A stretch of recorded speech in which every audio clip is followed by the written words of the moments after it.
¿Funciona? Sí, se oye, ¿no? Se oye bien, ¿no?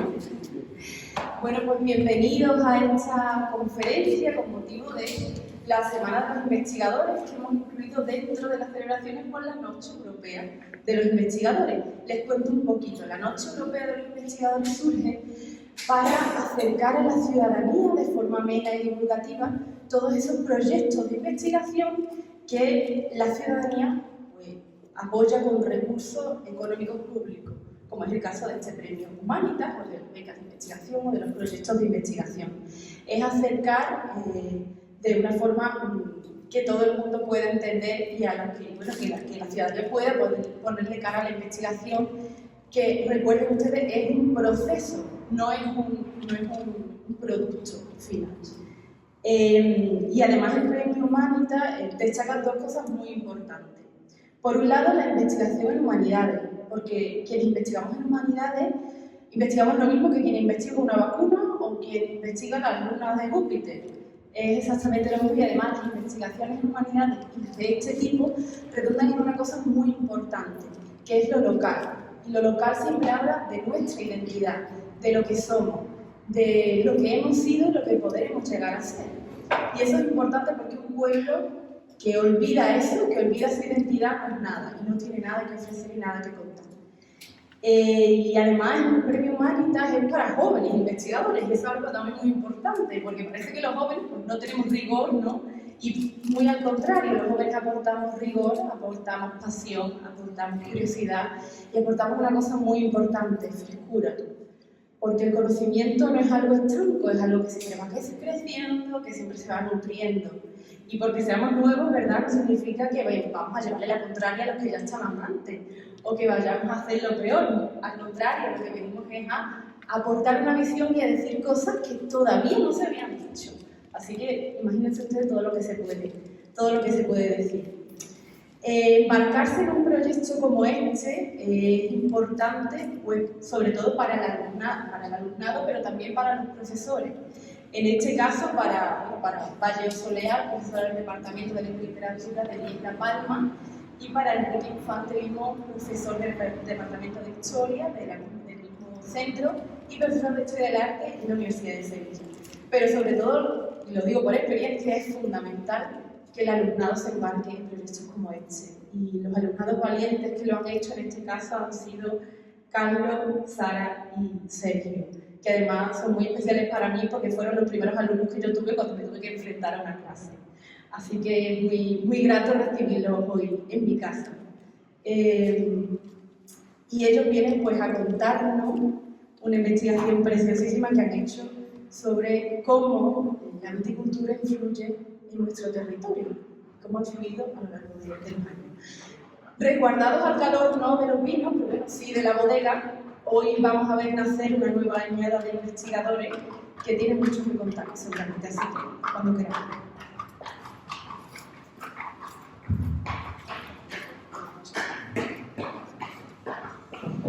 Bueno, pues nada, muchas gracias por tu presentación, Águeda.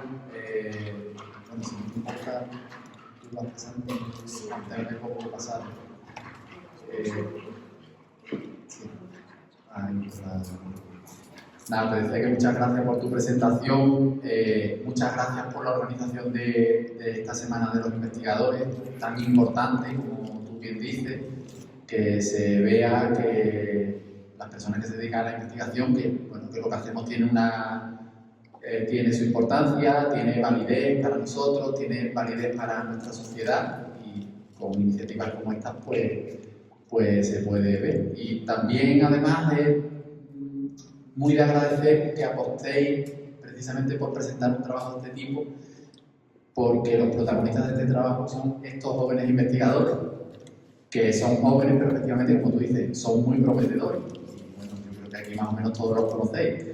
Son muy prometedores y, de hecho, ahora cuando presenten el trabajo, pues yo creo que se va a evidenciar todavía más la proyección que tienen, el futuro que tienen. Así que nada, muchísimas gracias. Bien, yo formo parte de este equipo de trabajo que formamos en el instituto, en el IES La Palma. Un equipo de trabajo compuesto por mi compañera Valle y por estos 4 magníficos alumnos.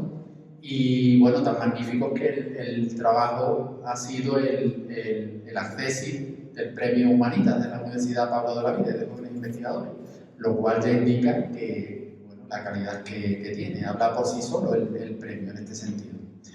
Cuando Valle me propuso integrarme en el equipo, tengo que reconocer que lo dudé un poco. Y bueno, ella lo sabe. Tenía el calendario muy apretado y digo, ya lo que me faltaba. Pero me lo estuve pensando y al final decidí dar paso adelante por varios motivos. Primero, porque yo sabía que trabajar con Valle era sinónimo de éxito. Y a la vista está. A la vista está, eso es lo primero. Lo segundo, que yo era profesor el año pasado de la asignatura de Patrimonio Cultural y Artístico de Andalucía, que era el grupo con el que había que formar el equipo de investigación. Y yo tenía un compromiso especial con esa asignatura porque, como bien ha dicho Águeda, yo soy historiador del arte y además de eso soy profesor en el grado de conservación y en el máster de conservación del patrimonio de la Universidad de Sevilla. Entonces, para mí esto era un asunto especial y poner en marcha en el Instituto de La Palma esta asignatura y poder desarrollarla y poder trabajarla, para mí era un reto especial y era una exigencia especial. Y por último, el último motivo y el más importante es que dentro de esa asignatura había alumnos muy buenos y alumnos excepcionales incluso. Entonces yo pensé que por ello sobre todo merecía la pena dar el paso adelante y hacer este trabajo. Entre esas alumnas excepcionales que había en el grupo estaba Sara, estaba Ángela, que desgraciadamente no está con nosotros, estaba Ángela, que forma parte del equipo también, y luego estaba Sergio, estaba Carlos, a los que no conocía porque eran de la rama de ciencia y yo no les daba clase, pero todo el mundo me decía que eran igualmente excepcionales. Y efectivamente, después lo comprobé, después he podido comprobar que eran también alumnos excepcionales. Entonces, por ello decidí que había que dar el paso. Bueno, una vez que Valle me convenció y me lió, teníamos que decidir el tema, a ver qué tema trabajamos. Y estuvimos pensando varias cosas. Entonces, yo en la asignatura de patrimonio le contaba a los alumnos y les enseñaba a los alumnos que el patrimonio cultural es todo aquello que explica cómo somos, quiénes somos, por qué somos así. Todo aquello que hace que nos entendamos, todo aquello que hace que nos sintamos orgullosos, todo aquello que nos da sentido como sociedad y como colectividad, ¿no? Entonces, lógicamente, dentro del patrimonio cultural hay obras y monumentos excepcionales, la Catedral de Sevilla, la Alhambra de Granada, grandes obras de arte, los cuadros, las Inmaculadas de Murillo, los bodegones de Velázquez, pero esos son obras excepcionales y monumentos excepcionales. Son los que son y están donde están. Pero el patrimonio cultural es todo aquello que tiene sentido para nosotros, como sociedad y como cultura.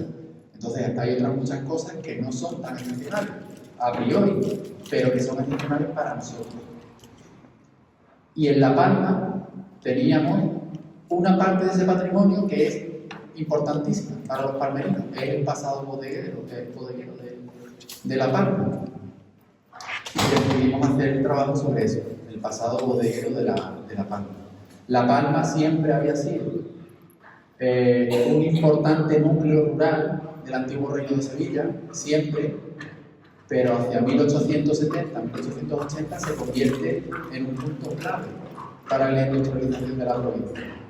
Justo en el momento en el que los ingleses están empezando a invertir en las minas del norte de nuestra provincia. Justo en el momento en el que se está empezando a desarrollar la industria en esta parte de España. Y La Palma se convierte en pieza clave también, precisamente por su tierra, por sus vides, por sus vinos. Entonces, a partir de ahí se desarrolla una industria bodeguera excepcional, hasta los años de 1960, 70, 80, un siglo de desarrollo industrial. Los alumnos se dieron cuenta rápidamente cuando empezaron, que alguien incluso dijo, no sé si fuiste tú, es que eso es una auténtica industria. Efectivamente, es que no somos conscientes de la importancia de eso. ¿Hasta dónde exportaban las empresas de La Palma? A todos los rincones del mundo. ¿Qué cantidad de personas empleaban? estas empresas, cantidades enormes. Yo creo que hoy, en la provincia, ¿qué empresas pueden emplear a tanta gente? Las empresas freseras, ¿no? Si acaso, pues las empresas vinateras de La Palma daban trabajo a muchísima gente. Fueron empresas fundamentales para el desarrollo de la industria vinatera de Jerez, porque los productos de La Palma abastecieron a la industria jerezana. Permitieron el desarrollo de la sociedad palmerina, con una clase media muy generalizada, prácticamente excepcional en toda la provincia. Desarrollaron el pueblo, que dobló el tamaño, que yo creo que fue Sara también la que en un momento dado se dio cuenta cuando dice, bueno, pero antes de la bodega, el pueblo era la mitad de lo que es hoy, efectivamente. Desarrolló en la industria vinatera nuestras comunicaciones, por ejemplo, el ferrocarril Sevilla-Huelva. Es decir, importantísimo. Y curiosamente, se da una paradoja con respecto a este patrimonio, porque los palmerinos reconocemos ese patrimonio, nos sentimos orgullosos de él, y buena prueba es la fiesta de la vendimia, ¿no? Celebrada con mucho éxito hace pocos días, un acto importantísimo, con mucha repercusión, nos sentimos orgullosos, pero al mismo tiempo no se tiene el mismo aprecio con los restos materiales de ese pasado, porque en los últimos 30 años lo único que ha ocurrido ha sido que se ha ido perdiendo todo eso. Paradójico, es muy paradójico, ¿no? Entonces creíamos que esto necesitaba un trabajo para profundizar, conocer y saber exactamente cómo era ese patrimonio y cuál fue el pasado bodeguero de la zona. Entonces nos planteamos varios objetivos. El primero, el básico, recuperar la memoria de ese pasado. Profundizar en ese pasado, conocerlo, recuperarlo, darlo a conocer, y después una serie de puntos derivados de eso. Conocer los antecedentes, por qué se eligió a La Palma y no otro punto o no otros lugares. Conocer el desarrollo industrial, sus fases, sus características, las particularidades de eso, y también, muy importante, conocer la influencia de esa industria en el desarrollo urbanístico y de la arquitectura de La Palma, porque lo que es La Palma hoy es consecuencia de eso. Y queríamos en concreto recoger un plano, varios planos, que no se había hecho nunca, con las fases de evolución urbanística de La Palma, a raíz de eso. Y otro plano donde sobre el parcelario pudiéramos poner las bodegas que tampoco se había hecho.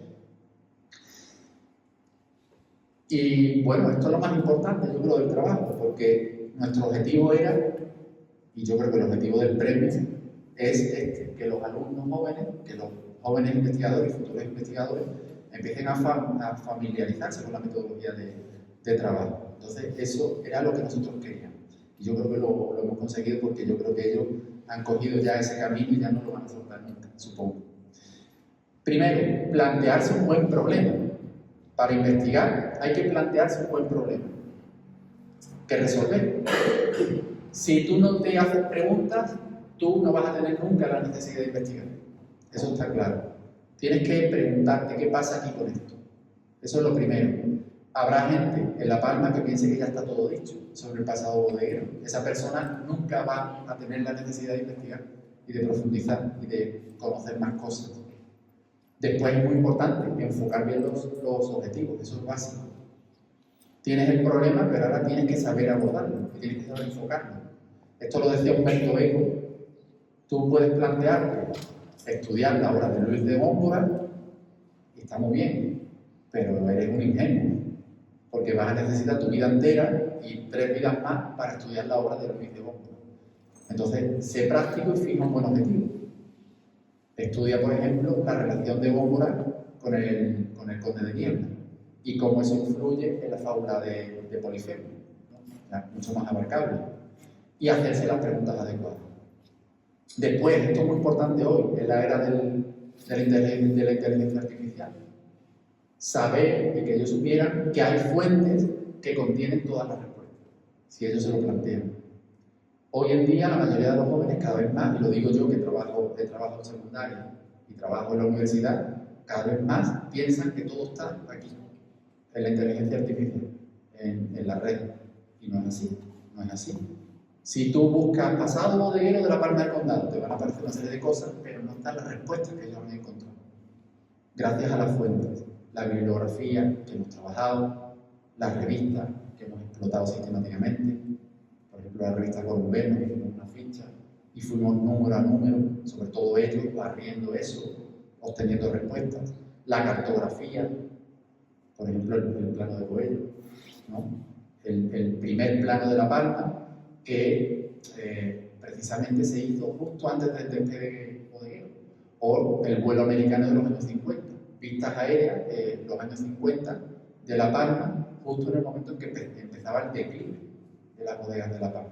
Lo hemos analizado también, fotografías históricas, etcétera, etcétera. Otra parte muy importante, el trabajo de campo. Saber que ahí están los objetos de estudio, las bodegas, lo que queda de ellas, y también hicimos trabajo de campo. Además, interesantísimo. Yo no estuve, pero ellos estuvieron en la antigua bodega Morales, que muy poca gente conoce y que es espectacular. Y ellos estuvieron trabajando allí.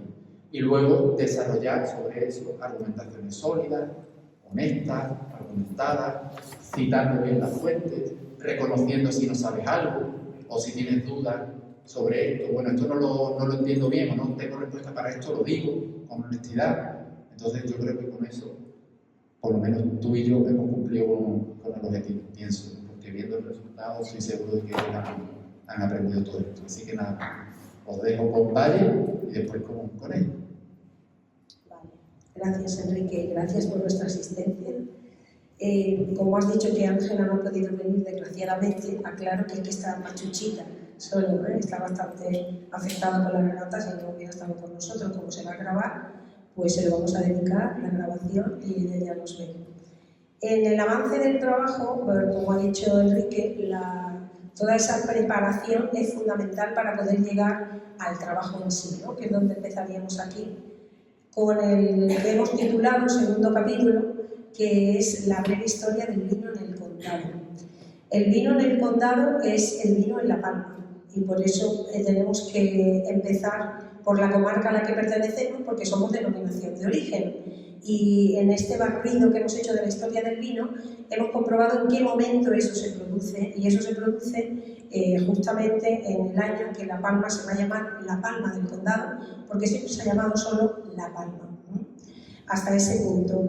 En esta primera diapositiva hay dos imágenes que me ha cedido Juanma, el técnico de turismo, muy amablemente, que son dos dibujos que tienen mucho valor. Uno sería una reproducción, como veis en el ángulo superior, de lo que sería la estación de ferrocarril, esa tan bonita que tenemos y por la que últimamente pasan tan pocos trenes. Es una reproducción de ella, y que, por cierto, Enrique ha estudiado muy bien el estilo arquitectónico de este sitio precioso. Y en el otro sería la calle Carlos Mauricio Morales, que es la calle donde vamos a decir que casi que empezó todo esto del vino en La Palma, ¿no? Esa calle que tiene tanta historia, ¿no? Y que comunica directamente el centro del pueblo con la estación. Bueno, en torno a la historia del vino, yo voy a establecer una serie de fases para que ellos se dediquen a hacer las fases que interesan, que son las fases de la expansión y de esa industrialización de la que hemos hablado, y que convirtió a La Palma en lo que podría ser la capital del vino de Huelva y de una de las zonas más importantes de Andalucía. Me decía Manolo López, el profesor de matemáticas y presidente de la Asociación de Amigos del Vino, que La Palma era como si fuera Haro en La Rioja en aquella época, y no hace tanto tiempo, no hace tanto tiempo. Para entender esa pequeña historia del vino en el condado, yo he puesto una serie de documentos, pero que yo los voy a resumir muy rápidamente para que no sean pesados. Lo que quiero, o lo que he querido en esta parte exactamente concretar, es un poco esto de que el vino en Huelva ha estado siempre presente. Desde antes de Cristo, ese famoso año 3000, en que se encuentra una vid en la zona de Mazagón, la vitis vinífera, hasta la actualidad. Entonces, ¿podríamos decir que Huelva es la cuna del vino en España? Pues podríamos decirlo a lo mejor en algún momento, ¿no? Si se hacen investigaciones, que la Universidad de Huelva está en torno a esa línea. De un cultivo ininterrumpido de la vid en el condado, que lo hemos tenido, durante la época romana, en la que ha habido importantes poetas que hablaban de los vinos de la Bética como si al principio fueran un poco ásperos, pero luego eran unos vinos muy apreciados en la antigua Roma. De esa época pasamos a la Edad Media con Alfonso X, donde en la repoblación era muy importante también el cultivo de la vid, para distinguir de otros cultivos, porque estamos en una zona mediterránea y en esa zona lo más importante es esa tríada mediterránea, ¿no? El trigo, el olivo y la vid.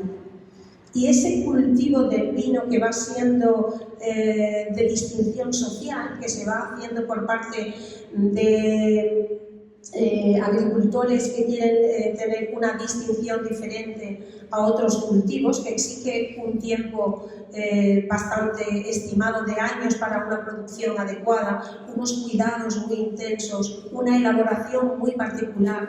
Todo eso, ese cuidado del vino se traduce en que esta zona se convierte en una zona muy importante, que incluso el Concejo de Sevilla, esta ordenanza que tenemos aquí, prohíbe que entre en Sevilla vino de La Palma, ni de Villalba, ni de Almonte, porque era tal la cantidad de vino que estaba entrando que se sentían amenazados los vinos del Aljarafe, que es otra denominación de origen de las 5 zonas fronteras del condado.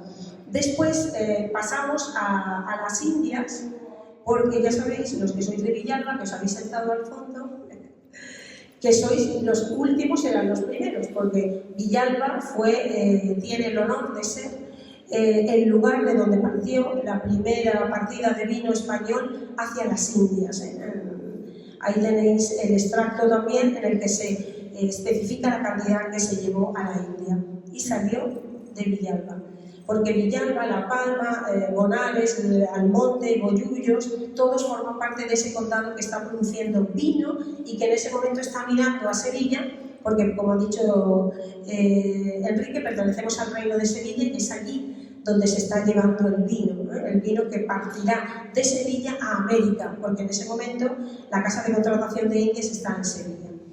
Y de ahí, de ese momento en el que decimos que son los vinos del descubrimiento, por eso tenemos ahí el icono de la calavera con la uva, nosotros somos los vinos del descubrimiento, esta zona, pasa a una referencia que encontramos de Hernando Colón, porque sabéis que Hernando Colón es el hermano de Diego Colón, y Diego Colón fue señor de La Palma durante 4 años, de 1516 a 1520, y hace un primer estudio de la agricultura y de la geografía de España y se fija en la zona que hay entre La Palma y Bollullos, donde hay una lengua grande, doblada de tierra y de muchos vinos. Esos vinos que ya en esa época, 1517, acordaos, están marcando un mercado colonial y un mercado nacional, y un mercado internacional también.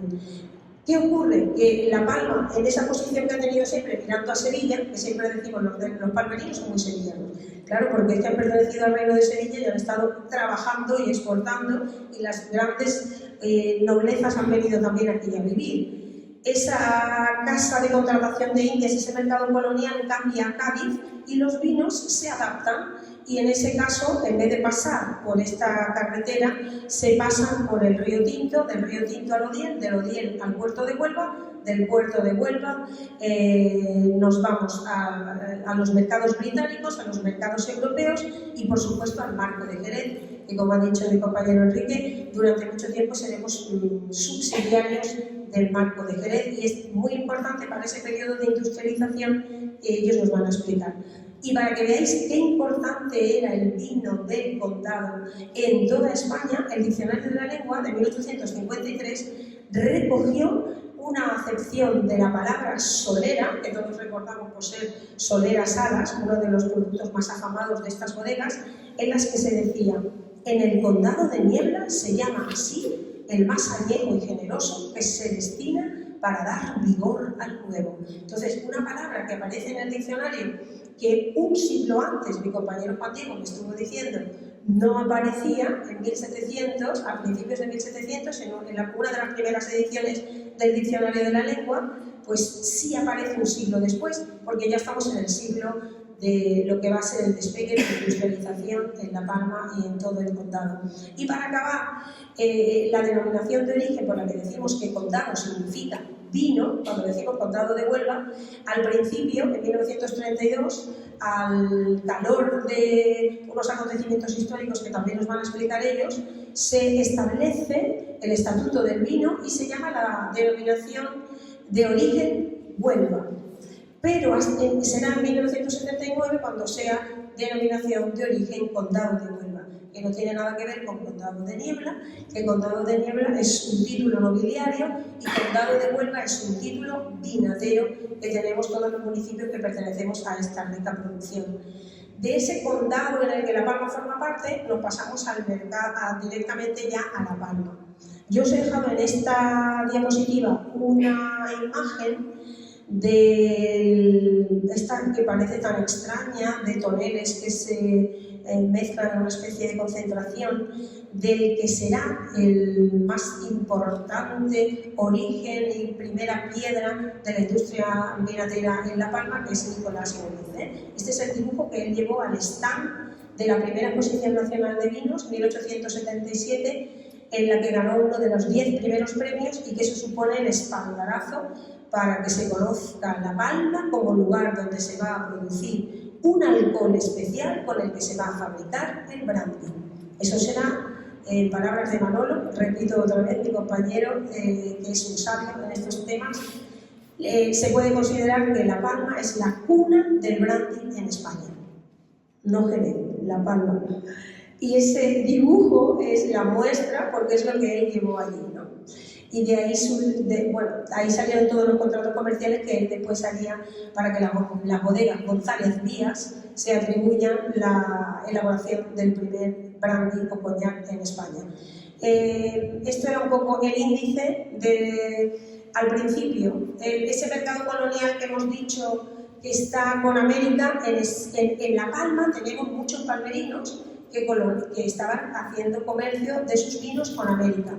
Al principio, la primera referencia que tenemos de Diego Hurtado de Mendoza, que es un gran escritor, por cierto, yo soy de lengua y literatura y hay un poquito de lengua y literatura en el trabajo porque al final todo tiene que hacerse con el instrumento lingüístico y hay que hacerlo de forma embellecida, entonces la literatura siempre está presente.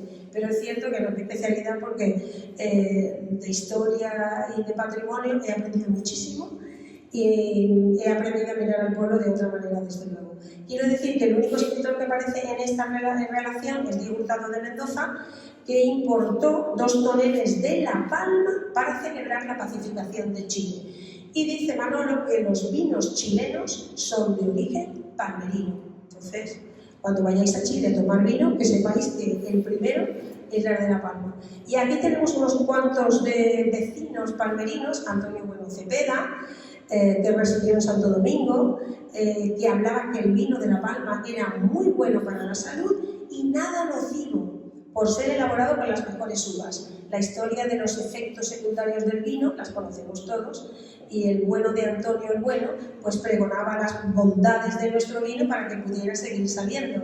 Otros importantes palmerinos que he titulado como indianos, porque es esa época en la que se comenzó con las Indias, Juan González Millán, Joaquín García Ángel y Pedro Ruiz Risueño, fijaros, estudiaron en el colegio de mareantes, en vez de navegantes, de San Telmo de Sevilla, y también estuvieron comerciando con los vinos de La Palma.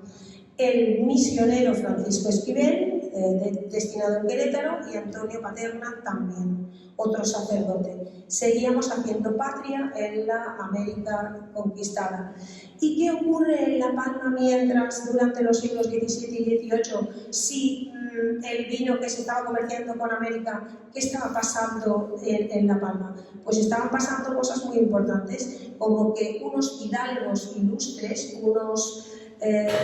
unas familias venidas de Sevilla, cuyos apellidos todos reconoceréis, los Cepeda, los Soldán, los Espina, los Díaz Ángel, los Pérez Rañón, los Vázquez Rañón, los Cabrera, los Becerra, todos ellos se instalan en La Palma y como tienen que distinguirse del resto de la población por ser hidalgos de Sevilla, empiezan a por la desamortización también y otras historias económicas, a producir en sus tierras grandes cantidades de vino, porque se quedan para vinificar y para producir este vino que va a seguir con la línea que hemos visto ininterrumpida desde antes de Cristo, ¿no?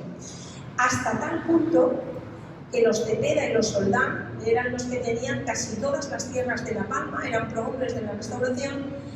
Hasta tal punto el vino les hizo ser importantes que llegaron a ser diputados por el Parlamento Nacional, llegaron a ser senadores nacionales y llegaron a ser el título, el nieto de nuestro Ignacio de Cepeda y alcalde, el primero que llegó a ser el nieto vizconde. ¿Y de dónde le venía a La Palma todos esos títulos y todas esas importancias? Del vino, de la cultura del vino, efectivamente. Tenemos varios testimonios más de una señora llamada Antonia Rodríguez, mujer de Alonso de Morales, que le dona a la Virgen del Valle 2 toneles de sus mejores vinos, de los vinos de su bodega. Y luego, por supuesto, Antonio Jacobo del Barco, que está ahí, el pabellón de la universidad, que es la Facultad de Humanidades precisamente, porque sabéis que todos los nombres de los pabellones de la Facultad de Huelva del Carmen tienen el nombre de prohombres, todavía no hay ninguna promujer, prohombres de nuestra tierra. Entonces, Antonio Jacobo del Barco era palmerino onubense y en su testamento, estos documentos notariales que son tan importantes para la historia del vino, explica con esmero cómo se hace el arrope, porque el arrope es una especie de extracto después de cocer el vino muchas veces, y que se utiliza para añadírselo a los vinos jóvenes con los que se hacen vinos más asolerados. Y es ese olor característico que cuentan los mayores a lo que olía el pueblo cuando se estaba en plena producción de vinos, a arrope, ¿no? Ese olor dulzón de la cocción del vino. Y fijaros si era importante para él que en su testamento dejó dicho cómo se hacía el arrope para que nadie se olvidara de hacerlo así.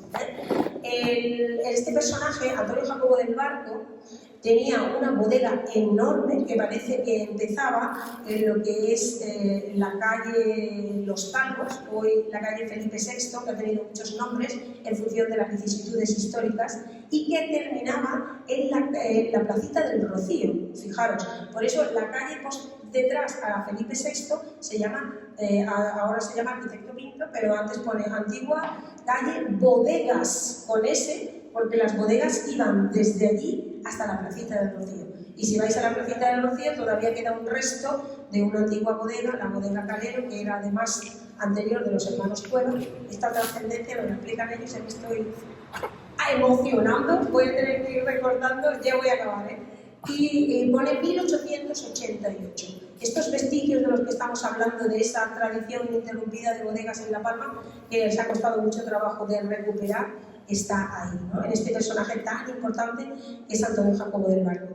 Y ya para acabar, porque ellos nos van a explicar todo ese auge y declive del negocio bodeguero, yo he puesto aquí 3 imágenes para explicaros el origen, el desarrollo y lo que sería, yo me imagino, La Palma como una ciudad industrial llena de chimeneas que estaban echando humo porque se estaba destilando el alcohol, llena de trabajadores por todas sus calles, esa actividad febril y fabril, ¿no? De fábrica por un lado y por el otro. Y me recuerda este cuadro de nuestro paisano, el pintor Vázquez Díaz de Nerva, que lo llamó, es una ciudad catalana, pero podría ser La Palma perfectamente, la ciudad dormida, ¿no? Cuando la actividad industrial cesa, ¿no? Estas chimeneas, de las que en La Palma solo tenemos 2, solo conservamos 2. Todo empieza con el industrial que hemos visto ayamontino, Nicolás Gómez, que instala un alambique en La Palma, en la calle que hoy es de Nicolás Gómez, en el sitio que está al lado de la imprenta Unión, que ellos también estuvieron haciendo fotos donde la chimenea está derruida y la torre de destilación está desmochada, pero permanece. Ese es el origen de todo. Así que si queréis volver a saber de dónde venimos, hay que ir a esa calle y ponerse justo enfrente de esa chimenea, porque este señor produjo más alcohol vínico que todas las bodegas de Jerez juntas. Esto es un estudio de nuestro compañero también Manolo, en el que demuestra que si González Díaz producía 40 pipas, él producía 1.200, ¿no? Entonces, la importancia de Nicolás Gómez para que se fijase después, 7 años después, el ferrocarril en La Palma, justo enfrente, fijaros, justo enfrente de la bodega, claro, porque era lo más fácil para transportar ese alcohol, y porque también era amigo de Antonio Soldán, porque estaba en el Parlamento, estaba en el Senado, y porque el ferrocarril pues, se estableció en La Palma gracias al vino también, y porque también teníamos la cuenca minera. 7 años antes teníamos un ferrocarril, el ferrocarril de la Cuenca. Huelva en ese momento estaba a tope, y La Palma era el cenit, ¿no?, de todo ese crecimiento industrial que se estaba desarrollando. Y también por una enfermedad que ocurrió en las vides, que es esa filoxera que se representa con esa especie de hongo en la hoja, que hizo que los empresarios del norte de España, del sur de Francia, se fijaran en el vino, en la producción de vino de La Palma, porque no podían producir en sus tierras. Y por eso los primeros nombres de las primeras bodegas de La Palma son franceses. Verdier, Estenave, Paganot, son franceses, porque vinieron aquí a poner sus vides. Y la primera gran bodega, la bodega de Carlos Mauricio Morales, de la cual también, como anteriormente, estuvimos haciendo una exploración y fotografías. Ese desarrollo industrial lo representa esta torre de 20 metros que todavía se ve desde cualquier punto de vista, solo tapada por el siglo, depende de por dónde vayamos andando, y ese desarrollo del que hemos hablado. Pero ese declive, todas estas bodegas que no caben en la diapositiva. Están amontonadas una encima de otras, se supone que en una presentación dinámica se verían entrando y saliendo bodegas por todos lados, porque el otro día hablaba con mi compañero Juan Diego, más de 90 bodegas había en La Palma, más de 90, puede ser, ¿no? Nosotros hemos recogido 20 y tantas y nos hemos dejado seguramente otras muchas, ¿no? Esto es solamente una muestra, en la parte, para vosotros, la parte izquierda, sí, tenemos la bodega Morales, que se conserva íntegra, la bodega de Iteva, que ya hablarán ellos también, la cooperativa Nuestra Señora de Guía. Estas tres se puede decir que son las que permanecen, pero tampoco, ¿no?, porque una es una bodega que no produce nada, la bodega Iteva también está cerrada, y la cooperativa Nuestra Señora de Guía también está cerrada. Entonces, aunque se conserven los edificios, los negocios no están. Después, esta foto del centro es la bodega Espinosa, una bodega importantísima de la que nos van a hablar ellos. Es una foto que aparece en varias redes que recuperan fotos antiguas de La Palma. Fijaros la actividad que tiene la bodega de trabajadores, ¿no?, enfrente. Otra bodega, que es la que está al centro, la bodega Soldán, en el año 1954, el año de la nieve, el año de la nevada. Esa es una foto exclusiva que hemos conseguido, esto como los reporteros, ¿no? Esto es una exclusiva, porque nunca había salido de la casa de los Soldán, nunca nadie había estudiado la bodega Soldán, ni en el Corumbel, ni en la revista de la Fiesta de la Vendimia, solo aparecía el anuncio, y es una bodega interesantísima, ¿eh? Esta es la nieve que cubre los toneles en el patio. La de abajo era la bodega Toro. No, la bodega Toro es la que está arriba. La bodega Toro, fijaos todo lo que era la bodega Toro, los toneles que se ven aquí manipulando. Esta de aquí abajo era la... Ya no me hace nadie al rescate. Ah, sí, esta es la bodega Genovés. Lo que pasa es que no hemos sacado la fachada, no hemos cogido la fachada, hemos cogido el interior, que es la gasolinera actualmente. La bodega Toro, las bodegas de Toro, la bodega Soldán, la calle Arquitecto Pinto, la calle María Auxiliadora, Espinosa, pues la Moncloa, ¿no? Son urbanizaciones. La calle, una de las naves, en azulito, una de las naves de las bodegas Pichardo, que se conservan, la nave del cine, porque fueron en parte. Fueron, bueno, ya sabéis que está toda esa ruina al lado, ¿no? Fueron 5 naves las que construyó Miguel Pichardo, ¿no? La otra nave que sí que tiene puesto el Solera Pichardo, y Solera Salas, que parece un anuncio, pero si os fijáis, se ve toda la estructura de la bodega, que era enorme, de la cual queda la mitad, y la otra mitad es hoy, pues, era un negocio de dulces y otra parte del jamón, ¿no? Hasta el jamón. Creo que, no sé, también ellos hicieron fotos desde fuera porque se puede ver desde dentro. Todo eso y más, bodegas Calero, bodegas Castizo, bodegas Julián Espinosa, es lo que nos van a contar en la cuarta parte, que está dedicada al mapa para ver todas esas bodegas. Pero antes, como hemos visto que la bodega es sobre todo edificio, es espacio físico, en esa arquitectura del vino, como ha dicho, y en la bodega que nos encontramos actualmente, ya con ojos de investigadores, pues vemos que es una bodega preindustrial, porque es a 2 aguas, porque tiene un arco de hileras, porque como tiene puestas las ventanas, y eso es lo que hemos investigado previamente a localizar esas bodegas en La Palma para poder reconocerlas por su fisonomía, ¿no? Esos edificios industriales. En esta evolución del edificio dedicado al vino, o sea, cuando empiezas a investigar sobre el vino dices qué importante es el vino, pero tan importante como el vino es la vasija donde conservar el vino, y tan importante como la vasija es el lugar donde se guarda esa vasija.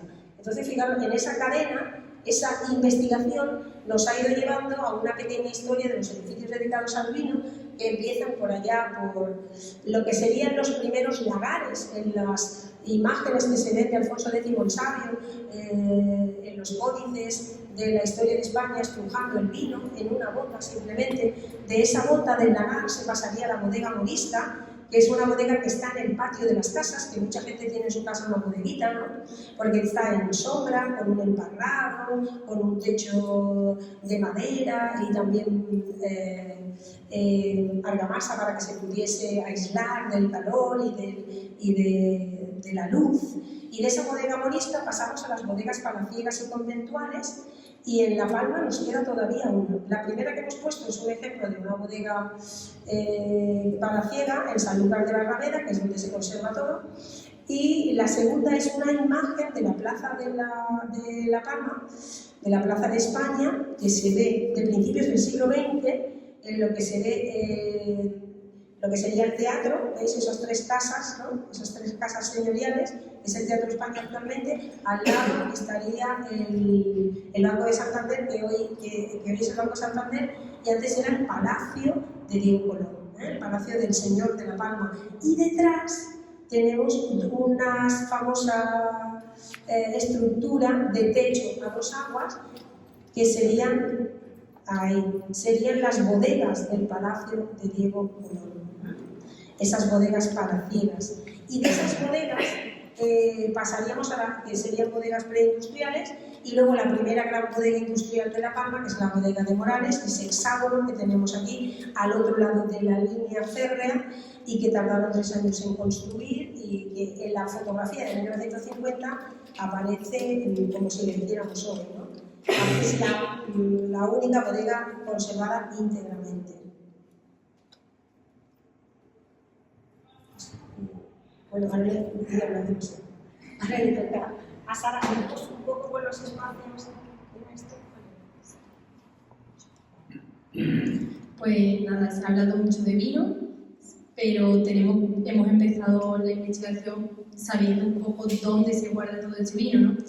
Que empieza en los lagares, como ya ha dicho Valle, y termina en la famosa bodega, ¿no? Que la principal función de este edificio era el almacenamiento, el cuidado y el envejecimiento del vino. Cabe destacar que eran lugares frescos y secos, como nos dice ahora muchas las etiquetas de los productos que compramos en Mercadona. Y que gracias a este edificio el vino es lo que hoy es vino, que sin ello no sería lo que conocemos, sería algo muy diferente. Y nada, ahora os contaremos un poco todas las diferentes fases que han tenido estos edificios.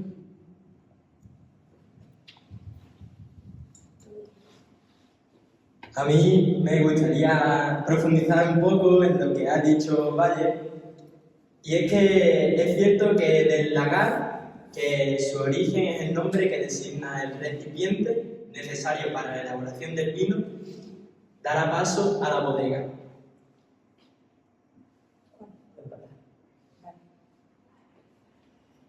Bueno, las primeras bodegas andaluzas efectivamente son las bodegas moriscas que se ubican en el patio de las casas. A ello me gustaría añadir que tras la Reconquista, antiguas mezquitas llegaron a ser reutilizadas también como bodegas.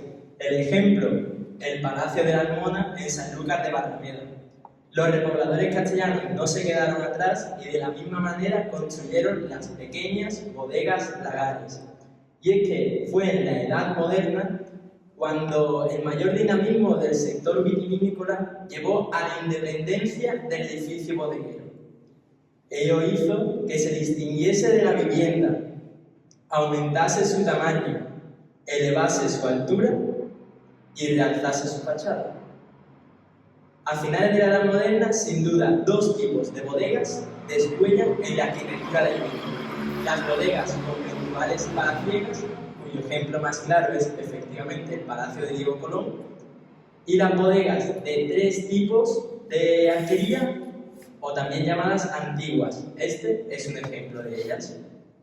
En cuanto a las bodegas industriales, en nuestra investigación tuvieron un papel crucial, del que hablaremos más adelante. Sin embargo, me gustaría destacar las catedrales del vino, que son bodegas que no producen vino a partir de las uvas, sino que estos, producidos en otros lagares, se trasladan a estas naves para que tras un proceso que dura un mínimo de 3 años, se transforma en vinos criados en botas de solera. La evolución de la arquitectura de las bodegas a lo largo de los siglos no solo refleja avances técnicos en la producción vitivinícola, sino también un cambio en la relación entre el vino y su entorno social y cultural.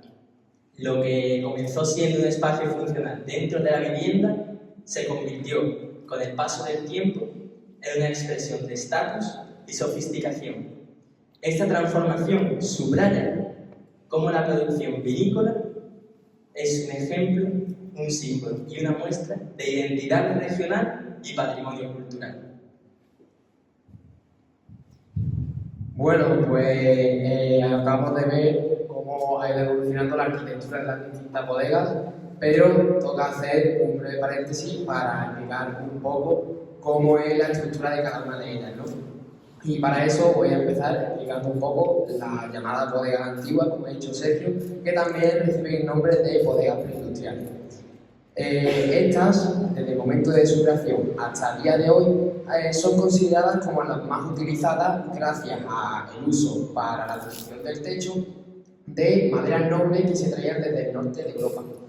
Mientras tanto, el resto de elementos de construcción pues sí seguían manteniendo un estilo árabe. Una característica esencial de este tipo de bodegas era su gran altura, lo que derivaría en 3 tipos de billetaje distintos. Por lo tanto, tendríamos 3 tipos de bodegas distintas que voy a explicar ahora. La primera recibe el nombre de bodegas de arquería central. ¿Por qué? Pues porque contienen arcos que se sujetan al billetaje y que descansan sobre unos pilares que se encuentran en el centro de la bodega, dividiéndolas en 2 naves. De hecho, como ya ha comentado tanto Sergio como Valle, ahora mismo estamos en una bodega de este tipo, porque como veis, pilares, arcos y justo en el centro dividiéndolas en 2 naves. Después, las botas de vino se colocaban a lo largo de la bodega, de las naves, las cuales pueden llegar a medir hasta unos 10 metros de ancho y hasta 15 de alto. Y bueno, cabe recalcar que La Palma siempre ha sido una tierra con mucha cultura en la historia del vino. Y esto, sumado al comercio americano y al mercado europeo, contribuyó mucho a la construcción de este tipo de bodegas en distintas zonas locales de La Palma. De hecho, se conservan aún pequeñas bodegas de este estilo, como podría ser el ejemplo del convento de allí, o esa que tenéis en la imagen, que es una que pudimos visitar, que pertenecía a los hermanos García Cárdenas Lebrón y que actualmente ha comprado pues, el profesor de matemáticas que ha nombrado Valle, Manolo López.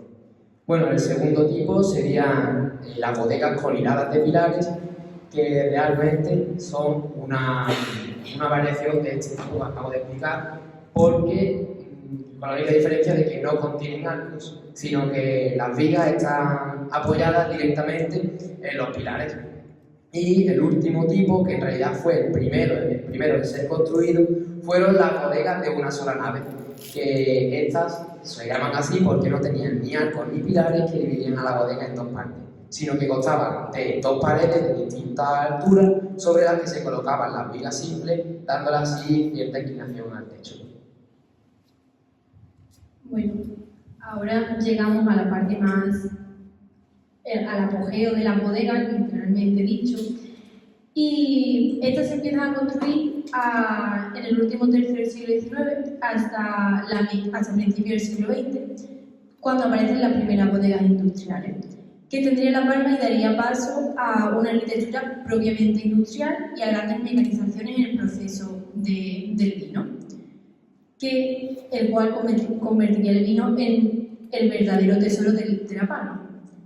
Estas bodegas, si sois espabilados y un poquito avispados y paséis por La Palma, constaban de varias naves con techos a dos aguas, hechos de madera. Y estaban decoradas con la corriente de la época, el Art Nouveau. Como ejemplo de estas bodegas industriales tenemos al más claro y a la primera, que son la bodega Lowenthal Morales, y que pudimos entrar y que sin ninguna duda ha sido la parte más curiosa, aventurera y nuestra favorita de toda la investigación. Este tipo de edificios eran inmensos y estaban divididos en diferentes zonas de trabajo, que seguían y siguiendo el recorrido que tenían las bodegas, pues en cada zona se hacía se iba transformando la uva poco a poco. Las bodegas se dividían en el muelle, que era la zona de pesado, de descarga, de lavado y de recepción de la uva. Seguíamos con el lagar, con la zona de prensado, y pasábamos este lagar tenía forma de torre, de la que se conservan solamente la chimenea de Morales y la de Salas. Seguimos por la sala de fermentación, en la que encontramos diferentes depósitos. Los depósitos podían estar de forma horizontal, que se destinaban a los vinos más añejos, y en vertical para los vinos así más modernos, podríamos decir. Luego pasamos a la bodega de crianza, donde el vino ya se introduce en toneles, bocolles o botas de madera. Y por último acabamos en el almacén. El vino se quedará ahí hasta el tiempo que quiera el propietario y ya luego pues saldrá a la venta. Las bodegas en esta época tienen tanta importancia que tienen más dependencias en función del tamaño y la especialización que tengan, como podrían ser el taller de carpintería, el de reparación, las oficinas, el laboratorio etnológico, etc. Bueno, ahora vamos a ver las actuales catedrales del vino, ¿no? Cómo son, cuál es su estructura y tal. Y es que, como vemos ahí, bueno, como ya ha explicado mi compañero Sergio, en principio, para poner en contexto, son bodegas en las que no se elabora el vino, sino que vienen los vinos ya elaborados de otras bodegas, simplemente para pasar un proceso de crianza. Bueno, las características principales de esta bodega son que tienen mucha altura y presentan, como veis allí, un tejado a dos aguas, con una cubierta muy alta, que también, al igual que las bodegas de arquería central, están soportadas por arcos y por pilares. En su interior hay un clima de penumbra y humedad, como se puede ver en esta foto de aquí, y los toneles se alinean en tres filas que se presuponen la una sobre la otra, en tres hileras. En su exterior, por su parte, destaca el blanco resplandeciente de sus muros y el gran espesor que presenta. Además, que podemos ver cómo las ventanas están situadas a muchísima altura del suelo. Sabemos que siempre hemos estado muy unidos en la cultura del vino con Jerez, pero también tenemos bastantes diferencias, y una de ellas es que en Jerez uno de los elementos principales fueron estas catedrales del vino, que le dieron mucha importancia. Sin embargo, aquí en La Palma esto no es así, sino que desde siempre lo han sido y lo siguen siendo las bodegas que generan vino de cosecha propia o aportada por otros cosecheros. Esto se ve reflejado en la arquitectura del vino en La Palma porque vemos bodegas con un plano geométrico que siempre están en torno a un patio y de la que aún se conservan algunos elementos como pueden ser tolvas, las torres alambique, las torres de destilería, entre otros.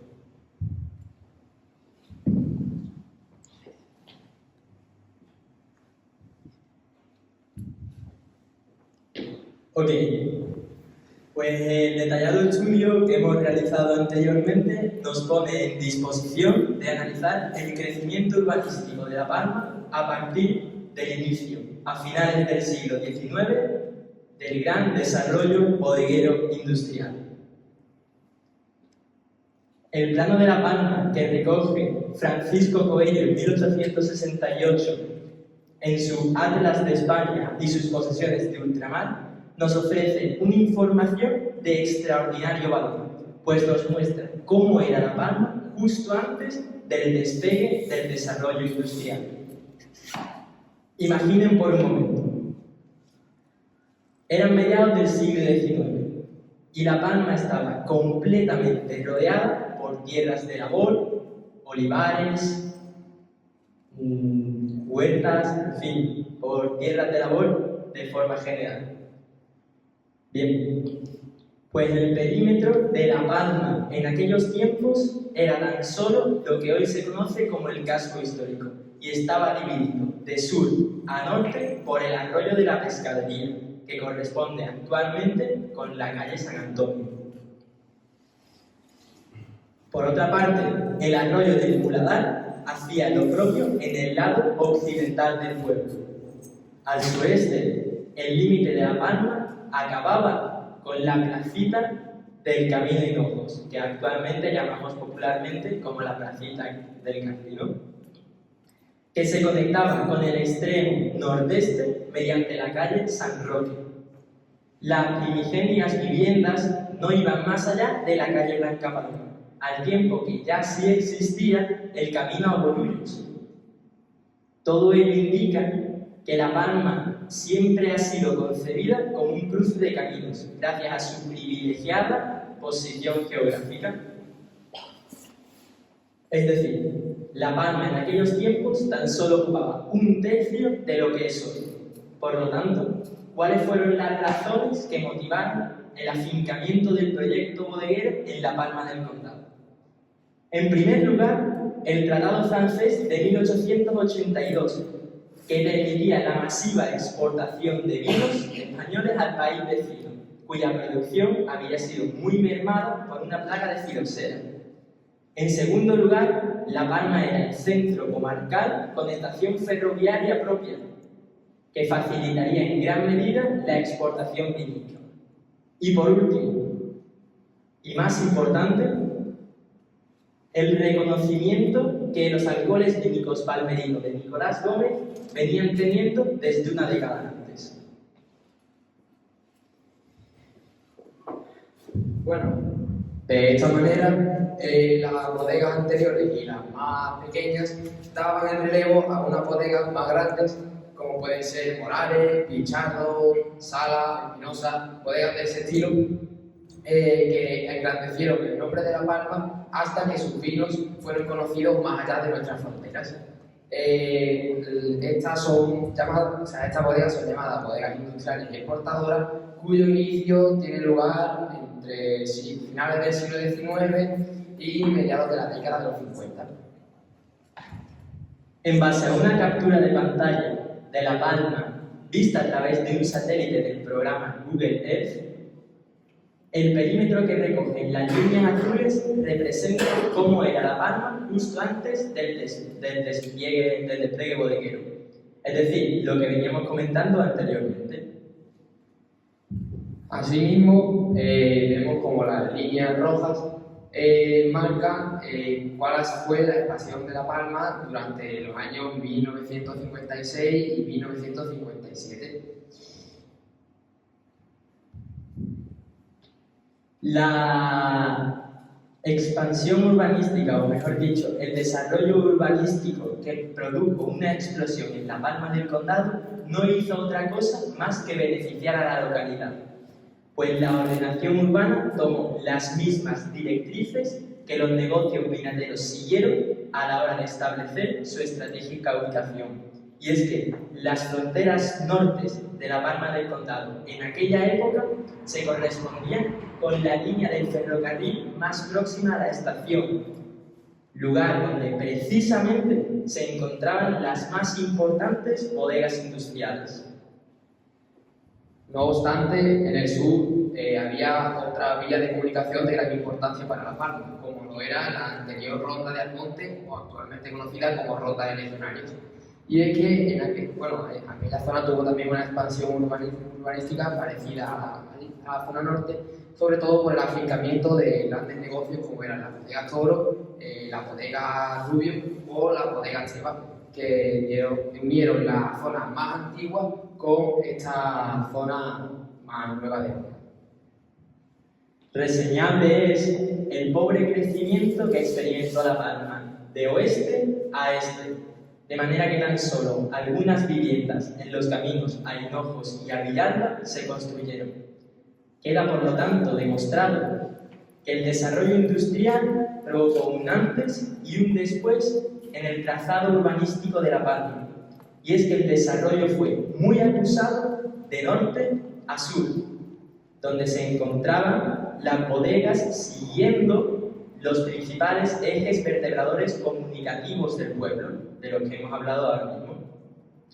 En cambio, este desarrollo fue muy poco acusado de oeste a este, lugar donde la abundancia de bodegas industriales brilla por su ausencia.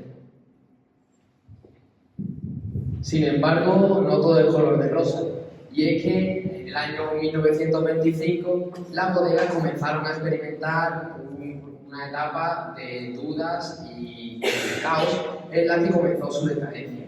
Durante los años siguientes, la industria bodeguera tuvo que afrontar la competencia del mercado tanto interior como exterior. Además, a todo esto le tenemos que sumar que en 1947 se estableció el nuevo reglamento de trabajo de las industrias vitivinícolas. Por lo tanto, las bodegas estaban obligadas a poner un seguro social para un gran número de trabajadores. Todo esto fue un gran coste económico, por lo que se hizo aún más difícil la tarea de llevar y dirigir una bodega de grandes dimensiones.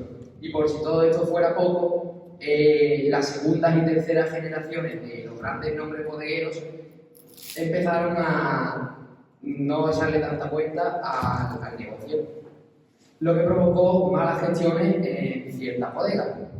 Por lo tanto, la suma de todas estas malas condiciones provocó un efecto muy negativo en las grandes bodegas, que no fueron capaces de adaptarse correctamente a estos cambios.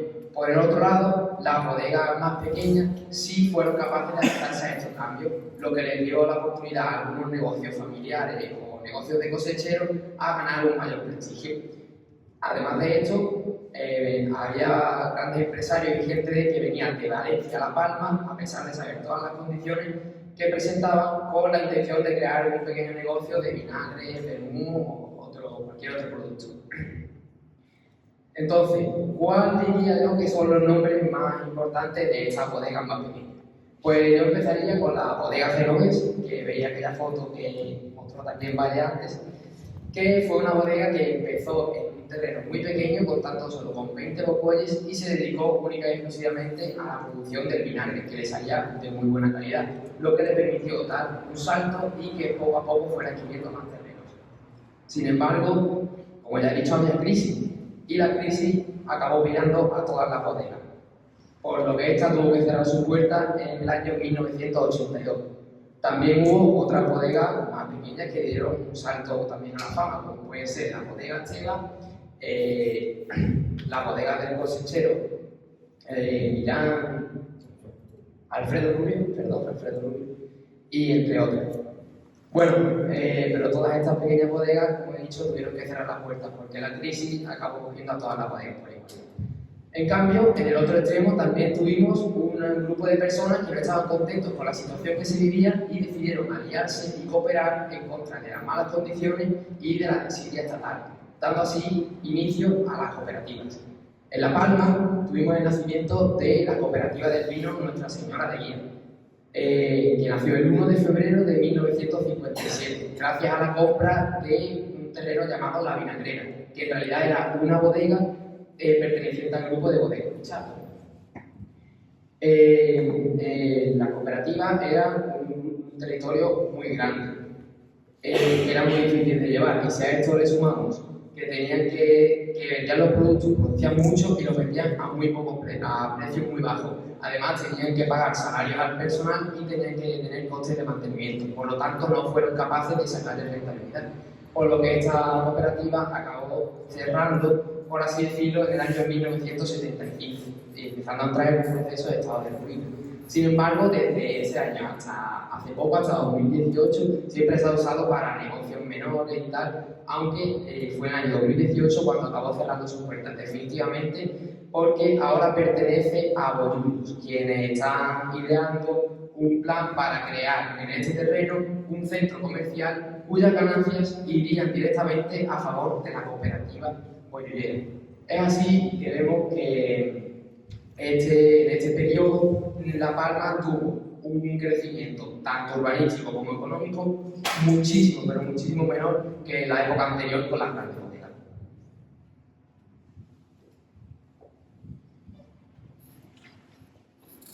Bueno, pues de la crisis la industria vinícola no ha podido levantar cabeza a día de hoy.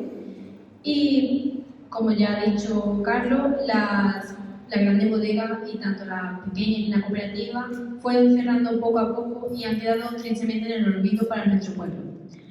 Y actualmente, aunque podemos ver cómo La Palma ha vuelto a crecer demográficamente, no ha sido en ningún momento por la industria vitivinícola, la cual ha quedado en segundo plano.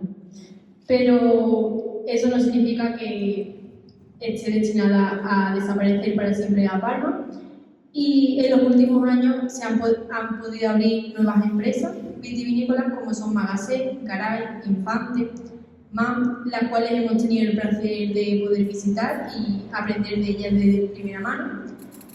Y en cuanto a esta, hemos podido comprobar que no se parecen para nada a las industriales, pues tienen dimensiones muy pequeñas, como puede ser esta bodega preindustrial, y en vez de dedicarse a superproducciones y a producciones mundiales, se encargan de hacer vinos premium para gente de élite.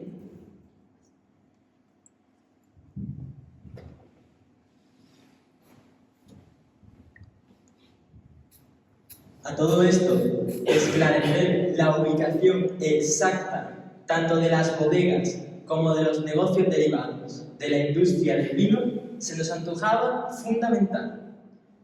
Esto es porque es la mejor forma de demostrar que este fenómeno impactó de verdad en la conformación urbanística actual de La Palma del Condado.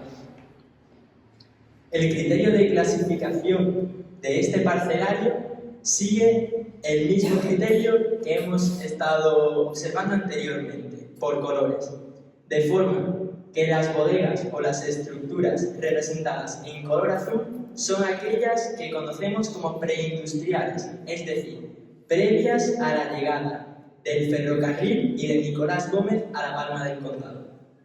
La etapa posterior, la llamada industrialización, corresponde de igual manera al color rojo, tal y como veníamos haciendo en el mapa de la expansión urbanística.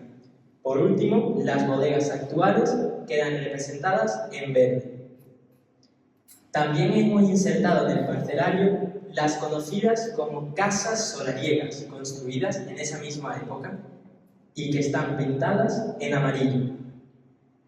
Esto demuestra que el desarrollo industrial bodeguero en La Palma del Condado contribuyó al embellecimiento del paisaje urbanístico. Y es que la zona noble de la ciudad es donde se encuentran las residencias de don Julián Espinosa, de Rafael y Tomás Sala, de la familia Genovés, de los Pichardo y, por supuesto, de los hijos de Carlos Mauricio Morales, cuya casa más conocida o más representativa es la que se encuentra frente a la placita del Corazón de Jesús, conocida popularmente como la Casa de los Morales. Por si esto fuese poco, las casas solariegas demuestran que la expansión urbanística de La Palma y su crecimiento fueron efectivos. Y es que no solo se abrieron vías de comunicación hacia las zonas de expansión bodeguera, sino que estas fueron efectivas, porque ahora mismo son arterias perfectamente integradas en el trazado urbanístico y pobladas. Además, estas casas solariegas y su distribución se encuentran entre las grandes bodegas y el casco histórico de La Palma.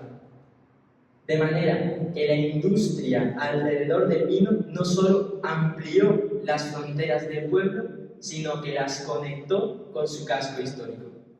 Prueba de ello es la creación de un nuevo callejero, con calles como María Auxiliadora, San Agustín, Divino Pastorcito o la actual Presidente Adolfo Suárez, todas ellas rodeadas por inolvidables bodegas industriales.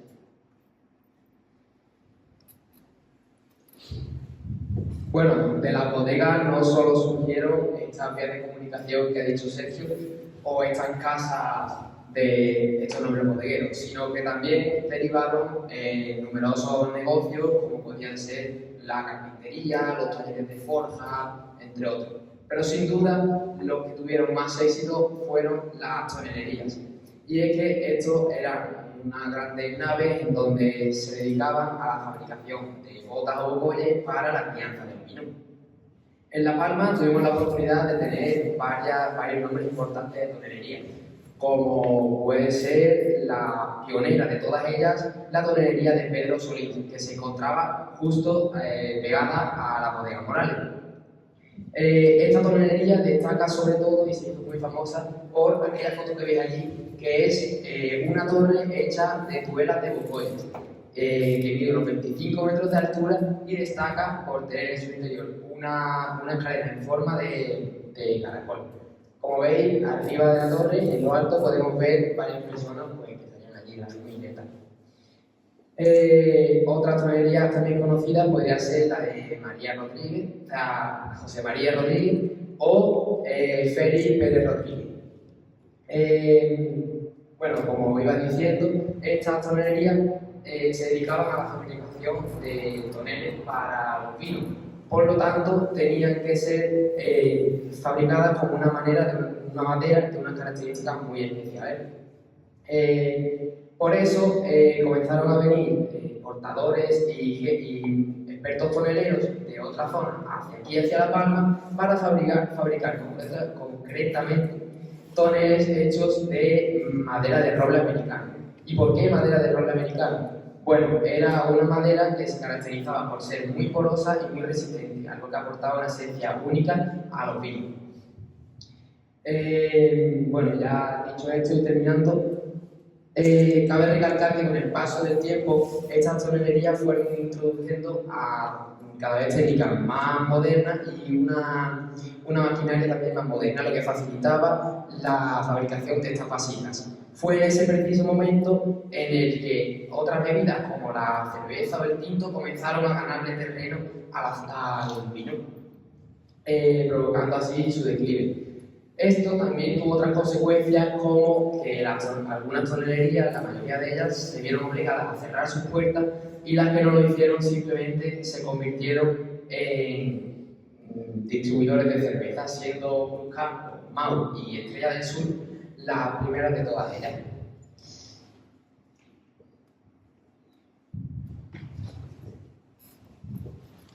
Bueno, pues todo lo que hemos expuesto no es más que una breve introducción a lo que es la importancia del vino en La Palma y bueno, y cuando hablo de La Palma hablo también de todo el condado, y que hay mucho más por investigar, pero como Manuel Jesús López Robledo, viendo que todo este pasado espléndido se perdía, en 1999 dio una serie de ideas para que no quedara en el olvido nuestro pasado, nuestro patrimonio, ¿no? Como la iluminación artística de las chimeneas de destilación que quedan, que son las de Morales y Sala, la declaración del distintivo bien cultural palmerino a los edificios o construcciones que se vean en peligro por diferentes empresas, como ya pasó en 2007 con la bodega Verdier, que quedó destruida y actualmente es un terreno sin uso. La instalación de mosaicos y toneles apilados en lugares estratégicos, como una buena semblanza que explique la historia vitivinícola de La Palma. Y de aquí podemos traer el ejemplo de Bollullo, ¿no? Como en las rotondas hay varios toneles con las inscripciones de diferentes empresas vitivinícolas.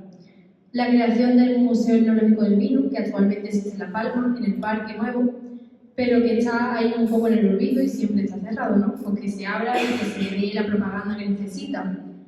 Luego se propuso instalar monumentos alusivos a la cultura del vino, que no hay que olvidarla nunca. Recuperar el patrimonio industrial bodeguero y reconstruir el ferrocarril del condado, que actualmente no hay nada.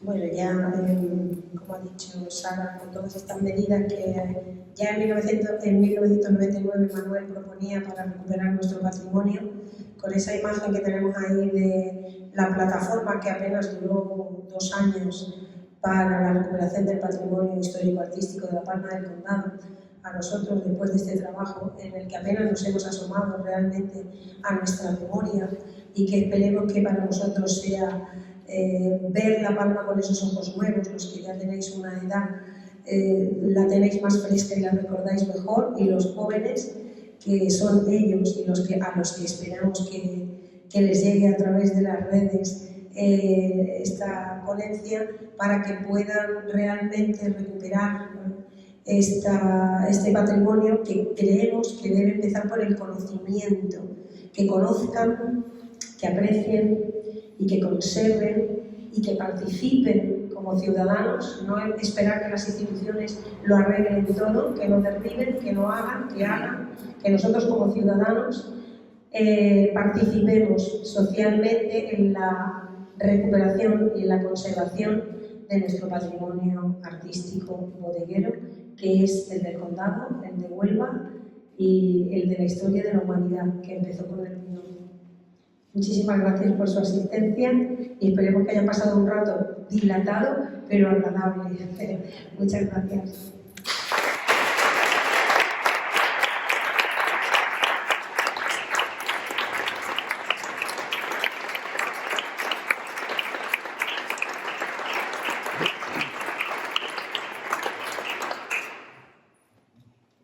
¿Hay preguntas? Sí, claro. A ver, desde aquí, mira, lo primero felicitaros, o sea, evidentemente el trabajo ha sido fantástico y yo a mi edad, ya me hubiera gustado a mí a vuestra edad hacer algo así, o sea, ni me lo puedo imaginar. Por otro lado, os voy a hacer una pregunta y luego voy a hacer una, pero sí que quería saber, ¿cómo veis ahora vuestro pueblo? ¿Lo veis diferente? De alguna manera, después de haber hecho este trabajo tan interesante, haber entrado en las bodegas, haber conocido la historia, cómo ha crecido el pueblo, cómo se ha transformado, la importancia del vino, ¿ahora lo veis diferente? Absolutamente. La verdad es que yo en un principio ni siquiera sabía reconocer una bodega y mira que resulta sencillo, tejado a 2 aguas, con las tejas en el techo, edificio grande, alto, con ventanas, bastante sencillo, ni siquiera sabía. Y recuerdo alguna vez que mi padre me dijo que la urbanización en La Palma, la de las Palmeras, creo que el paseo se llama literalmente el Paseo de las Palmeras, era la antigua bodega Toro, que era grandísima, que él entraba allí a jugar con sus amigos y yo la verdad es que alucinaba, digo, no es posible, eso no hay nada, y solo hay casas. Y la verdad es que tras haber hecho este trabajo y descubrir que en cualquier rincón de La Palma la implicación de una persona, el pensamiento de una persona y todo lo que ha llegado a conseguir un grupo simplemente de personas, ese impacto, ese crecimiento urbanístico, y no solo urbanístico, social, económico, a mí me hace estar orgulloso de mi pueblo y triste a la misma vez de haber perdido ese patrimonio. Sin embargo, sin duda tengo la esperanza de que si hubo gente capaz de hacer La Palma surgir y encenderla en llamas en el buen sentido y hacerla solo crecer, seguro que, no sé si nosotros, pero mucha gente seremos capaces de hacer lo mismo o incluso mejor. Muy bien. Bueno, yo creo que lo que he contado cuando estábamos comparando los mapas, como ellos mismos se dieron cuenta, pero así era La Palma antes de esto, que es la mitad del pueblo, una cosa así. Yo creo que y nosotros lo hemos visto, abrir los ojos gracias al trabajo, al leer, a ver, y nos pasaba a nosotros también. ¿Te acuerdas que era alguna ocasión? ¿Tú te has dado cuenta de eso que tiene las ventanas? Ah, pues eso estaba toda la vida y no ni siquiera fragmentos de todo esto que están ahí, que están fosilizados ahí en nuestro pueblo, y que gracias a eso, plantearse el problema. Si no te lo planteas, no lo ves. Cuando te lo planteas, abres los ojos. Entonces, en ese sentido estamos satisfechos porque eso lo hemos notado. Además, yo creo que esto, es decir, este ejemplo es válido para todo el condado en general, porque, por ejemplo, yo estaba pensando, estoy en Villalba y ese proceso prácticamente es el mismo. Es decir, es un proceso muy similar. Todos los hitos se repiten. Entonces, es aplicable cualquier tipo de trabajo, de investigación, es aplicable y podemos aplicarlo aquí también. Entonces, eso es lo interesante también, es decir, que formamos un patrimonio común realmente, ¿no? No es algo tan particular de un pueblo, no, es algo muy común que hemos compartido y que creo que para nosotros también esto es importante, porque nos abre también los ojos un poco, a ver, es decir, ver las expectativas o las posibilidades que tiene este tipo de estudios o aportaciones, ¿no? A nivel local. Yo diría que, nos separan 5 kilómetros, que no es nada, pero el ejemplo de Villalba sería perfectamente complementario con el nuestro, porque aquí conserváis un patrimonio industrial o preindustrial que a nosotros es más escaso en La Palma. Por ejemplo, esta bodega en la que estamos, ¿no? En La Palma también lo hay, pero aquí es más evidente. La bodega de la que está frente al convento, ¿no? Que fue un antiguo molino también de harina, ¿no? Si no me equivoco. Es decir, que tenéis algunos elementos del patrimonio preindustrial que quizás no son tan evidentes los ejemplos en La Palma y que, digamos que en tan solo 5 kilómetros tenemos patrimonio común que se puede ver tanto aquí como allí y son complementarios. Totalmente, vamos, además es cierto, es cierto. Sí, es una historia como muy apasionante, la verdad. Sí, además sí, no es una historia de rivalidad, al contrario, es una historia, ¿verdad?, de compuyullos tampoco. Es una historia en paralelo. Además es muy curioso porque además, independientemente que vayan en paralelo, hay momentos en los que se van, es decir, es como la balanza, ¿no? Sí. Va creciendo, crece uno, luego, es decir, un poco así, balanceando. Y eso es lo que lo hace realmente interesante y lo que le aporta riqueza a todo esto, ¿no? Sí. A todo esto. Que debería también hacerse un estudio de estas características aquí en Bollullos, en Bonares, en Manzanilla, sí, en todos los pueblos que forman parte del condado y que apenas nos hemos asomado, porque realmente de esto se habla, pero la historia de las bodegas todas inventariadas no están unas, otras, por las revistas que hemos consultado, por la historia de la fiesta de la vendimia, porque en el libro se van recogiendo todos los anuncios de primera mano de todas las bodegas, pero no hay un estudio completo, por eso es tan difícil y para nosotros, como decía Enrique, había que fijar un objetivo que pudiéramos abarcar, no podemos hacer la obra completa de Góngora, un par de versos. Entonces, sí, el crecimiento de la Palma sí lo podíamos comprobar, ¿no? Y aún así nos hemos ido como la investigación por la rama muchas veces, porque el ver las bodegas, las historias de los bodegueros eran tan apasionantes que nos quedábamos ahí un rato contemplando su vida y diciendo, madre mía, este hombre, ¿cómo llegó a formar esto? No sé, la famosa Torre Alambique en la que está ahora la denominación de origen Condado de Huelva, que un señor de Bollullo se fue a la Exposición Nacional de Vinos, vio el invento de Nicolás Gómez y dijo, pues me lo copio, y hoy es la sede de la denominación de origen. Entonces, una historia detrás de otra son apasionantes, la verdad. Y en, no sé, documentos que por consultar y historias personales, porque vive la gente que vivió en las bodegas. Es que es todavía, tenemos que recuperar de oralmente, de testimonios vivos, esa forma de trabajar y que podemos todavía testimoniar, ¿no? Que los tenemos. Entonces, es urgente. Porque... Esa es una, yo creo que es la prioridad, desde mi punto de vista, creo que es la prioridad ahora mismo más importante, es recuperar esa memoria de gente viva. Yo recuerdo precisamente allí en La Palma, lo hemos estado comentando antes, allí en el archivo municipal precisamente, un señor que lo conocí, es que no recuerdo ahora el nombre, que lo que hacía era forrar garrafas de cristal.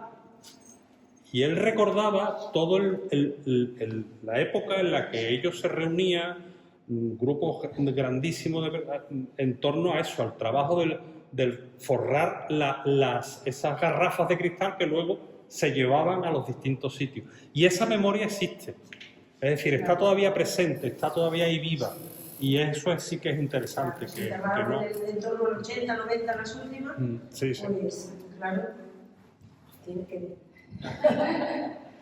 Yo la verdad es que después de toda esta ponencia, creo que, como venimos comentando, lo más importante no es que os quedéis siquiera con la importancia que el desarrollo bodeguero tuvo en la expansión urbanística de La Palma, que es súper importante, sino de verdad que os atreváis a investigar y a seguir conociendo nuestra historia. ¿Por qué esto es importante? Y de hecho en las aulas es un tema recurrente. ¿Por qué estudiamos historia de la filosofía? ¿Por qué estudiamos historia? Hay un libro que a mí me gusta mucho que tiene una frase que aplico muchas veces, es que Sun Tzu, en El arte de la guerra, ya decía que tan importante era conocer al enemigo como a uno mismo. Exactamente opino lo mismo en todos los sentidos de mi vida. Conocer la historia de uno mismo, de su patrimonio cultural, de lo que al fin y al cabo hace que nosotros, los palmerinos, seamos lo que somos. Lo que hemos sido hace lo que somos a día de hoy y lo que probablemente seremos. Y yo me gustaría de la misma manera rescatar el lema de la ilustración, y es que os atreváis a conocer, os atreváis a saber, sapere aude, y eso hay que aplicarlo más veces de las que todos pensamos, siempre. Yo quiero hacer otra pregunta sobre todo, porque he estado en esa parte también, ¿no? ¿Y qué creéis que os va a suponer a ustedes a partir de ahora? ¿A vosotros qué creéis que os va a suponer en vuestra vida académica y profesional el haber realizado una investigación que no es moco de pavo, o sea, lo que habéis hecho? No creáis que, se lo digo al público también, no creáis ustedes que por la juventud casi insultante que ustedes ven estos jóvenes, es un trabajo, o sea, un trabajo. ¿Qué creéis que os va a suponer en vuestra vida ahora, a partir de ahora, el haber realizado una investigación en este momento en el que estáis?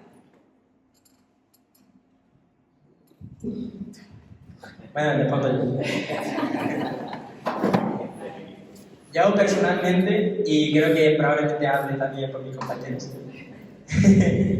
diría que lo más importante de esta investigación, como he comentado, no es la investigación en sí, sino lo que va a suponer en un futuro. Y nosotros tres, incluida también Ángela, que debería estar aquí, pero no ha podido ser, somos chicos muy ambiciosos. Y la verdad es que no me cabe ninguna duda de que en un futuro seguiremos investigando en nuestros respectivos campos y en todos los que podamos. Lo más importante de esta investigación, y precisamente que la hayamos hecho tan jóvenes, es que el otro día la profesora de Física y Química también puso una frase en la MUDE que creo que era de Marie Curie quizás, que decía que dejamos de tener miedo cuando entendemos o cuando aprendemos a entender. Sí, exactamente, que dejamos de tener miedo cuando aprendemos a entender. Quiero saber más para tener menos. Claro. Y yo creo que nos va a pasar algo muy similar, y es que yo me imagino con 25 años que me propongan, oye, ¿quieres hacer un trabajo de investigación de tal? Y cualquiera de nosotros podría haber dicho, esto no es para mí, esto es súper complicado, ¿cómo voy a estar yo? Voy a ser un científico, un investigador. Y nosotros que lo hemos hecho con 17 años, eso nos va a animar a seguir haciendo en un futuro, a saber que es posible y a que cualquiera de nosotros, si se plantea un buen problema, si tiene las ganas de resolverlo, solo le hace falta el esfuerzo. Ojalá se lo perdáis. Estoy seguro de ello. No sé, yo ya no quiero decir nada más, porque si no, no podemos del asiento. Nosotros estamos, Carlos, encantados con ellos, como podréis comprobar, porque esto es un regalo que los docentes nos cae del cielo de vez en cuando y hay que disfrutarlo, y que ella lo sabe porque también estuvo aquí, como dice, hace 7 años en otro premio, y realmente les cambió la vida, porque ya empezaron a ver que sus estudios no se conformaban con lo que les dicen los profesores, sino que ellos quieren saber la verdad, quieren indagar, y esa curiosidad es con la que vamos a luchar contra el Alzheimer, y son las ganas de vivir hasta el final. Es que la investigación es placentera, por mucho que se pase mucho tiempo trabajando sin moverse del asiento porque tiene que ser así y se renuncia a muchas cosas, porque puede pasar, pero esto es un aliciente para vivir extraordinario, que el conocimiento, otra cosa muy importante, 2 de humanidades y 2 de ciencias de la salud. Esto de que somos de ciencias, somos de letras, no, somos inteligentes, somos del conocimiento. El conocimiento no está dividido en parcelas, aunque nos guste más una cosa, nos guste más otra, al final esto lo que hace también es que quita barreras, ¿no? Y yo creo que es maravilloso, nos hemos ido encantados de la vida, y además con un profesor pues, de la talla de Enrique, que no tenemos la facilidad de tenerlo todos los días. Eso también hay que valorar, porque en la secundaria hay profesores que están en la universidad y eso le da un tallaje a los alumnos también muy importante, ¿no? Los alumnos al profesor, el profesor a los alumnos, yo creo que ahí se ha cumplido esa regla maravillosa de que aprendemos todos. Nosotros hemos aprendido de ellos y ellos han aprendido de todo, ¿no? Y Carlos, te toca terminar. ¿Quieres decir algo? Hola, ¿sí? ¿Nos vamos a ver? ¿Quieres ser más reacio? Nada, eso, yo quería contar un poco. Yo al principio, cuando me propusieron entrar al trabajo, en realidad no sé si era uno de los primeros seleccionados, pero le tengo que dar las gracias a ellos porque fue el que realmente me recomendó, según me han contado. Y yo al principio no lo tenía muy claro, porque realmente a mí al principio este tema de la investigación tal, no me llamaba mucho la atención. Y poco a poco me fue introduciendo en el mundillo, fui entendiendo las cosas, la historia de La Palma, empecé a verla con otros ojos y la verdad es que quedé completamente maravillado. Y ahora mismo me alegro mucho de poder estar aquí sentado enfrente de todos vosotros, pudiendo contar esta experiencia y haber llegado a donde hemos llegado, hasta ganar a un análisis en ese premio Humanita, que también era algo que me motivaba mucho. Y nada, eso, muy agradecido, sobre todo de todos ellos, de profesores y compañeros que me han acompañado y han hecho todo esto posible. Y nada, que es una experiencia inolvidable y que sin duda volveré a repetir. La mejor palabra.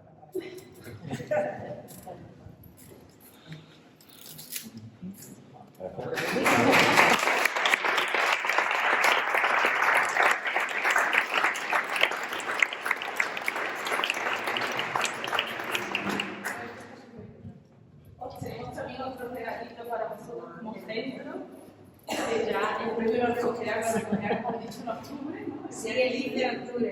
Día de Nos San vemos Teresa. otra vez, el día de San Teresa. Que era, por cierto, de Ávila, pero se vino a Osuna, pero se vino a Villalba, pero se vino a La Palma. Entonces, está todo conectado. A ver.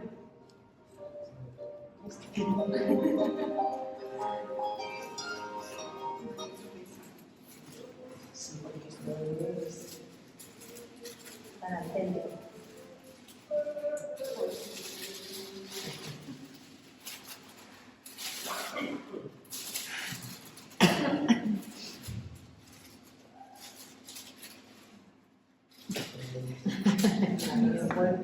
Qué nervios.